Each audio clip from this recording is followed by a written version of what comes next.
Isang pinagpalang araw sa inyong lahat. Tayo po yung magninilay sa salita ng Diyos, ang pinagmumulan ng awa ng ating buhay, ang salitawa. Mga kapatid, sa palay ko po, wala naman pong masama na mahalin natin muna ang ating sarili. Sapagkat hindi naman tayo makapagmamahal ng ibang tao kung sa simula't sa huli hindi natin minahal muna ang ating sarili. Sapagkat yung ay na magsasabi ng love, nagbibigay ng love sa iba, ay napakahalagang malaya, napakahalagang buong-buo na nagbibigay ng pag-ibig sa iba.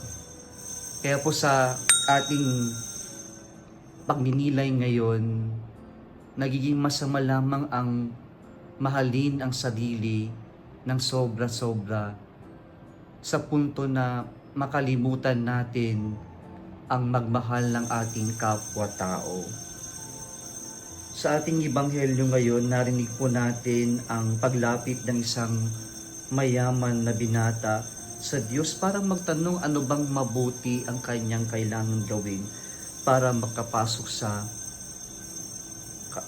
buhay na walang hanggan, para makamtan ang buhay na walang hanggan.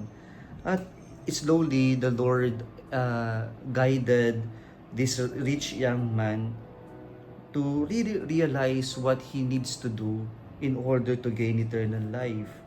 So he begins telling him that he must acknowledge the real good, the source of goodness, and then he asked the rich young man to follow the commandments. At dito punong-puno ng sarili ang mayamang binata na sa palagay niya ginagawa na niya ang mga ito simula't nung bata pa siya. And then Jesus threw the punchline.